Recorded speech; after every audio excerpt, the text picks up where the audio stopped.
Price Lord. Grace TV நேயர்களுக்கு இன்னொரு விஷயமாக டாக் வித் ஜீசஸ் என்ற ப்ரோக்ராமில் உங்களை சந்திப்பதில் மிகவும் சந்தோஷமும் மகிழ்ச்சி அடைகிறேன்.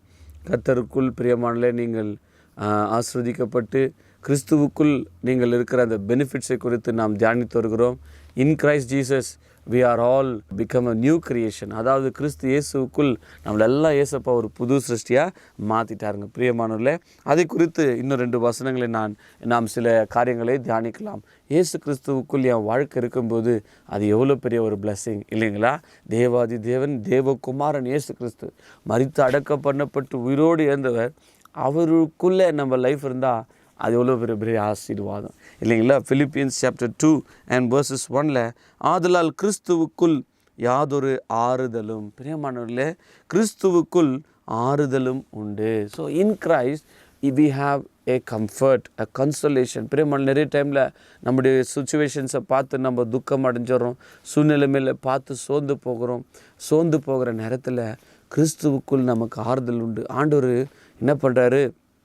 உடனடியாக அவர் ஆறுதலின் வார்த்தைகளை கொடுக்குறார். ஒரு சமீப காலத்தில் ஒரு சகோதரி ஃபோன் பண்ணாங்க, அவங்களுடைய பேத்தி ஹாஸ்பிட்டலில் அட்மிட் ஆகிட்டு இருக்குது அப்படின்னு கால் பண்ணிவிட்டு, அதுவும் மீட்டிங் டைமில் ஒரு வாரத்தில் சபையில் மீட்டிங் வேறு, அந்த குடும்பம் நல்லா ஆதரிக்கிற ஒரு குடும்பம். அந்த டைமில் அவங்க ஃபோன் பண்ணும்போது உடனடியாக நான் சோர்ந்து போனேன். ஆனாலும் ஆண்டவர் உடனடியாக ஆவியானவர் மூலியமாக என்னை பலப்படுத்தி, பயப்படாத சொல்லி ஜெபிக்கலாம், அந்த பிள்ளை நல்லாகும்.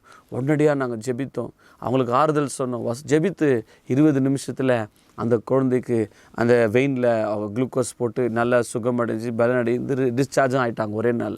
ஏன் சொல்லுகிறேன் என்று சொன்னால், கிறிஸ்து இயேசுவுக்குள் நமக்கு ஆறுதலும் உண்டு. பிரியமானவர்களே, இயேசு கிறிஸ்துவுக்குள் உங்கள் வாழ்க்கை இருக்கும்போதோ உங்களுக்கு எல்லா இடங்களிலும் வெற்றியின் மாத்திரமல்ல, இயேசு கிறிஸ்துவுக்குள் உங்களுக்கு புது சிருஷ்டி மாத்திரமல்ல, உங்களை இயேசு கிறிஸ்துவுக்குள் உங்களுக்கு மீட்பு, பாவ மன்னிப்பு, பிறகு மரணத்திலிருந்து விடுதலை, அது மாத்திரம் கிடையாதுங்க. கிறிஸ்துவுக்குள் நம்ம என்ன பண்ணுகிறார் என்று சொன்னால் ஆறுதல் கொடுக்கிற தேவனாக இருக்கிறார். பாருங்களேன், அது பிலிப்பியர் 3ஆம் அதிகாரத்தில் ஒரு வசனம் வருகிறது, 14ஆம் வசனம். கிறிஸ்து இயேசுவுக்குள் தேவன் அழைத்த பரம அழைப்பின் பந்தய பொருளுக்காக இலக்கை நோக்கி தொடர்கிறேன். கிறிஸ்துவுக்குள் என்ன இருக்கிறது என்று சொன்னால் பரம அழைப்பு, a high calling, ஒரு உன்னதமான அழைப்பு. பெரியமானில் ஒரு வேளை உங்களுக்கு ஒரு பெரிய மந்திரி, சீஃப் மினிஸ்டரோ அல்லது ஒரு பெரிய மினிஸ்டர் உங்களை ஃபோன் பண்ணி ஒரு அழைப்பு கொடுத்தா எவ்வளவு சந்தோஷப்படுவீங்களோ, அதை காட்டிலும் ஒரு மேலான பரலோகத்துக்கு சம்பந்தப்பட்ட ராஜாதி ராஜா, கர்த்தாதி கர்த்தா இயேசு கிறிஸ்துவுக்குள் நமக்கு உன்னதமான அழைப்பு கொடுத்துக்கிறார். அப்போ நீங்கள் எவ்வளோ சந்தோஷமாக இருக்கணும். ஆமாம் இயேசுப்பா, கிறிஸ்துவுக்குள் எங்களை என்ன பண்ணியிருக்கிறாருங்க? எங்களை உன்னதமான அழைப்பு, அந்த அழைப்பு மாறாதது. பிரியமானே, அந்த அழைப்பு நோக்கி தான் இன்றைக்கி நீங்களும் நானும் சென்று கொண்டிருக்கிறோம். பரம அழைப்பு இருக்கிறது. கிறிஸ்து இயேசுவுக்குள் பரலோகத்துக்கு சம்பந்தமான உன்னதமான அழைப்பு உங்கள் வாழ்க்கையில் கண்ணிச்சயமாக உண்டாயிருக்கிறது. கிறிஸ்துவுக்குள் நம்ம என்ன செய்திருக்கிறார் தேவன் என்று தியானிக்கும் போது உண்மையாக ஆச்சரியம். நீங்கள் கூட வீட்டில் இருக்கும்போது ஃப்ரீயில் போட்டு பாருங்கள், மொபைலில் நம்ம பைபிள் எடுத்து கிறிஸ்துவுக்குள் என்ற வார்த்தை எத்தனை தடவை வருது இங்கே தியானித்து பார்த்தீங்கன்னா அதிசயப்படுவீங்க. கிறிஸ்துவுக்குள் பாருங்கள், எபேசியருக்கு நிருபம் 2ஆம் அதிகாரத்தில் நம்ம வாசிக்கும்போது 7ஆம் வசனத்தில் என்ன சொல்லுகிறார்? எபேசியர் 2:7, கிறிஸ்து இயேசுவுக்குள் நம்மை அவரோடு எழுப்பி உன்னதங்களில் அவரோடு உட்காரவு செய்தார். பார்த்தீங்களா? கிறிஸ்து இயேசுவுக்குள் நம்மை அவரோடு எழுப்பிட்டாருங்களாம். அக்கிரமங்களில் பாவங்களை மரித்து கிடந்த நம்முடைய வாழ்க்கையை இயேசு கிறிஸ்து நமக்குள்ளே வரும்போது என்ன செய்கிறார் என்று சொன்னால் அவரோடு எழுப்புகிறார். அப்போ சிலுவில் இயேசப்பா மரிக்கும்போது என்ன அர்த்தம்? என் பழைய மனுஷன் சிலுவில் அறையப்பட்டான். அவர் அடக்கம் பண்ணும்போது என் பாவத்தெல்லாம் அடக்கம் செய்துட்டார் என் ஆண்டவராக இயேசு. ஆண்டவராக இயேசு 3ஆம் நாள் உயிரோடு இருந்தபோது என்னையும் உயிரோடு எழுப்பி உன்னதத்திலே அவரோடு உட்காரவு செய்தார். பாருங்கள், கிறிஸ்து இயேசு. நீங்கள் சொல்லலாம், என்ன பிரதர், நான் இங்கே தானே இருக்கிறேன், பூமியில் தானே இருக்கிறேன். ஆனால் வேதம் சொல்லுது, உங்களுடைய spirit man is in the Lord Jesus Christ. கிறிஸ்துவுக்குள் உங்களை அங்கே உட்கார வச்சிட்டார். அவர் பக்கத்தில் ஒரு பெரிய அதிகாரி பார்த்தீங்கன்னா பார்த்த உடனே அங்கே இருந்துட்டு போங்கன்னு தான் சொல்லுவான். யாரை கூப்பிட்டு பக்கத்தில் உட்கார வைக்க மாட்டான். ஆனால் கிறிஸ்து இயேசுவுக்குள் நம்மை உன்னதத்தில் அவரோடு உட்கார வச்சிட்டாருங்களாம் தேவன். எவ்வளோ பெரிய ஆசீர்வாதம் பாருங்கள். கிறிஸ்துவுக்குள் இன்றைக்கு உங்களுடைய வாழ்க்கை, we are one in Christ Jesus. You can do all things through Christ Jesus. பிரியமானே, என்னை பலப்படுத்துகிற கிறிஸ்துவினால் எல்லாவற்றையும் செய்ய பலன் உண்டு பவுல் சொல்கிறார். ஸோ கிறிஸ்து உங்கள் வாழ்க்கையில் இருக்கும்போது you can do all things through the strength that he has given. கிறிஸ்துவுக்குள் நம்மை பரிபூர்ணமுள்ளவர்களாக மாற்றுகிறார். கிறிஸ்துவுக்குள் எப்பொழுதுமே நம்ம லைஃப் பார்த்திங்கன்னா ஒரு மகிழ்ச்சி தான் பிரியமானவர்களே. அதே பிலிப்பியருக்கு நிருபம் 4:4 கர்த்தருக்குள் எப்பொழுதும் சந்தோஷமாக இருங்கள். அப்போது கிறிஸ்துவுக்குள் நம்ம வாழ்க்கை என்ன இருக்குங்களாம்? எப்பொழுதும் சந்தோஷம். சோர்ந்து நிறைய பிரச்சனைகள் வரும், போராட்டம் வரும். ஆனாலும் கிறிஸ்துவுக்குள் உங்கள் வாழ்க்கை இருந்துச்சுன்னா உண்மையாகவே நீங்கள் மகிழ்ச்சியாக சந்தோஷமாக இருக்க முடியும். அது எபேசியர் நாம் வாசிக்கிறோம். God has made us to be a fellow heirs. பாருங்கள், எபேசியர் 1:12 தமது சித்தத்தின் ஆலோசனைக்கு தக்கதாக எல்லாவற்றையும் நடப்பிக்கிறவருடைய தீர்மானத்தின்படி நாங்கள் முன்குறிக்கப்பட்டு கிறிஸ்துவுக்குள் அவருடைய சுதந்திரராகும்படி தெரிந்து கொள்ளப்பட்டோம். இங்கிலீஷில் வருது we are made the inheritance of God. அதாவது எபேசியர் 1:12 தேவன் கிறிஸ்துவுக்குள் நம்மை ஒரு சொத்து மாதிரி பார்க்குறாருங்களாம் தேவன். உங்களுக்கு ஒரு ஏக்கர் லேண்டோ சொத்து இருந்தால் அதை போய் பார்த்துட்டு மகிழ்ச்சி அடைவீங்க. இங்கே ஆண்டவர் சொல்கிறாரு, கிறிஸ்துவுக்குள் நம்ம என்ன பண்ணுறாருங்களா, அங்கே சுதந்திரராகும்படி, அதாவது பரலோகத்தினுடைய வாரிசாக இருக்கும்படி நம்மை தெரிந்து கொண்டார். அப்போது கிறிஸ்துவுக்குள் நமக்கு எவ்வளோ பெனிஃபிட்ஸ் பாருங்கள்.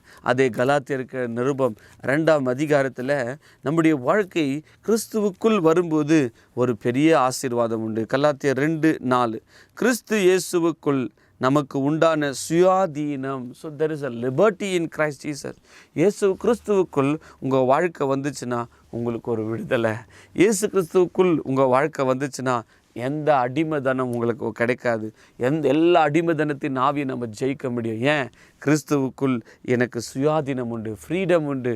கிறிஸ்துவுக்குள் எனக்கு லிபர்ட்டி உண்டு. நான் ஆண்டவருக்குள் நான் இருக்கிறபடியால் எனக்கு எந்த ஒரு கட்டப்பட்ட பாண்டேஜ் கிடையாது.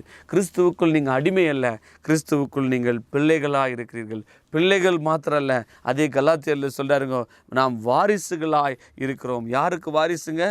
தேவனுக்கு வாரிசுங்க. பாருங்கள், Galatians chapter 3:29 நீங்கள் கிறிஸ்துவனுடையவர்களானபடியால் ஆபிரகாமின் சந்ததியாரும் வாக்குத்தத்தின்படி சுதந்திரராக இருக்கிறீர்கள். பாருங்கள், கிறிஸ்து இயேசுவுக்குள் நாம் என்னவா மாற்றப்பட்டிருக்கிறோம் என்று சொன்னால் தேவனுடைய வாரிசாக, தேவனுடைய பிள்ளைகளாக கிறிஸ்துவுக்குள் நாம் ஆபிரகாமின் சந்ததியில் நம்மளை கொண்டு வந்து சேர்த்துட்டார். பார்த்தீங்களா?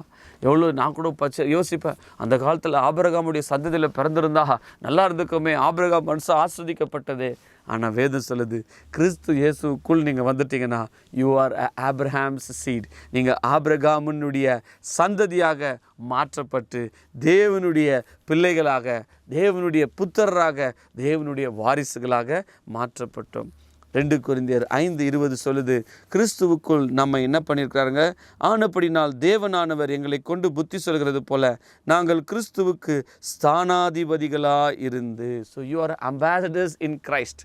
கிறிஸ்துவுக்கு நாங்கள் என்னவா இருக்கிறாங்களா? ராயபாரிகள் அல்லது அம்பாசிடர்.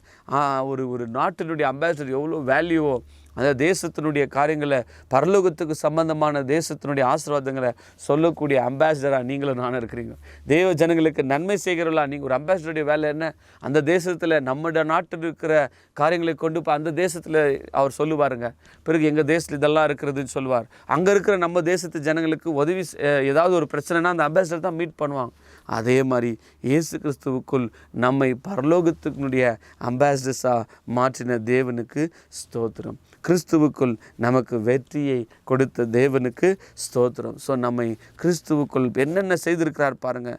ஆறுதல் உண்டு, அழைப்பு உண்டு, உன்னதத்தில் உட்கார வச்சிட்டாரு.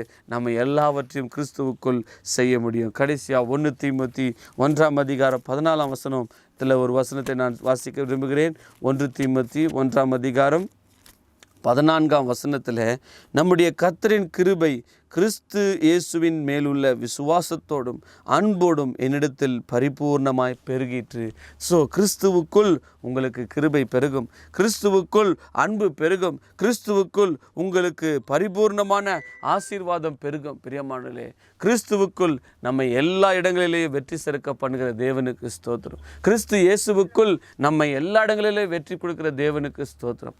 ஆகினால இந்த நாளில் கூட கர்த்தர் இந்த வசனத்தின் மூலமாக உங்களோடு கூட பேசிக்கொண்டு கொண்டிருக்கிறார். கிறிஸ்துவுக்குள் நமக்கு ரட்சிப்பு உண்டு. கடைசியாக இந்த வசனத்தை நான் வாசித்து முடித்துவிடுகிறேன். 2 தீமோத்தி 2ஆம் அதிகாரம் 10ஆம் வசனத்தில் 2 தீமோத்தி சாப்டர் 2 and verses 10 சொல்கிறாரு, ஆகையால் தெரிந்து கொள்ளப்பட்டவர்கள் கிறிஸ்து இயேசுவினால் உண்டான ரட்சிப்பை நித்திய மகிமை. கிறிஸ்து இயேசுவினால் உண்டான ரட்சிப்பு, இந்த ரட்சிப்பு தான் நமக்கு பரலோகத்துக்கு கொடுக்கும். பெரியமானே, கர்த்தராகிய இயேசு கிறிஸ்துவுக்குள் நமக்கு ரட்சிப்பு உண்டு.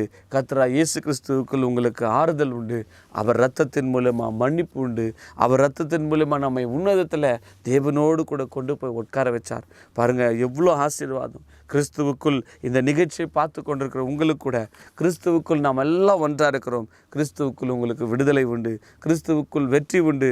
கிறிஸ்துவுக்குள் உங்களுக்கு ஆவிக்குரிய சகல ஆசீர்வாதம் உண்டு. கிறிஸ்துவுக்குள் நீங்கள் ஆபிரகாமின் சந்ததியாயும் தேவனுடைய வாரிசுகளாக இருக்கிறீர்கள். கர்த்தர் இந்த வசனங்கள் மூலமாக உங்களை ஆஸ்வதிப்பாராக.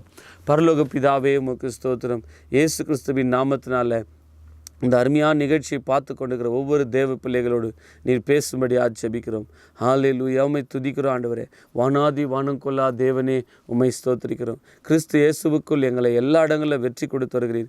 இயேசு கிறிஸ்துவுக்குள் தேவனே ஆறுதலில் கொடுக்கிறீர். கிறிஸ்து இயேசுவுக்குள் நாங்கள் தேவனுடைய வாரிசுகளாய் மாற்றப்பட்டிருக்கிறோம். ஆண்டவரே, கிறிஸ்து இயேசுவுக்குள் எங்களை கொடுத்த ரட்சிப்புக்காக ஸ்தோத்திரம். கிறிஸ்து இயேசுவுக்குள் ஆண்டவரே எங்களுக்கு கொடுத்த சகல விதமான ஆசீர்வாதத்துக்காக ஸ்தோத்திரம். கிறிஸ்துவுக்குள் எங்களை அவரோடு எழுப்பி உன்னதத்தில் அவரோடு உட்கார வைத்த தேவனே, இந்த நிகழ்ச்சியை பார்த்திருக்கிற ஒவ்வொருத்தருக்கும் கிறிஸ்து இயேசுவுக்குள் அன்பையும் கிருபையும் இரக்கத்தை பெருக செய்தருளும்படியாக செபிக்கிறோம். அவர்களுக்கு ஆறுதலை தாரும். கிறிஸ்து இயேசுவுக்குள் இருக்கிற அந்த ஆசீர்வாதத்தை அவர்கள் பெற்றுக்கொள்ளும்படி செய்தல்லும். இயேசு கிறிஸ்துவானவருடைய உயர்த்தம் உன்னதமான நாமத்தில், எல்லா நாமத்துக்கும் மேலான நாமம் இயேசு கிறிஸ்துவின் நாமத்தின் மூலமாக வேண்டிக் கொள்கிறோம் பிதாவே. ஆமேன். God bless you.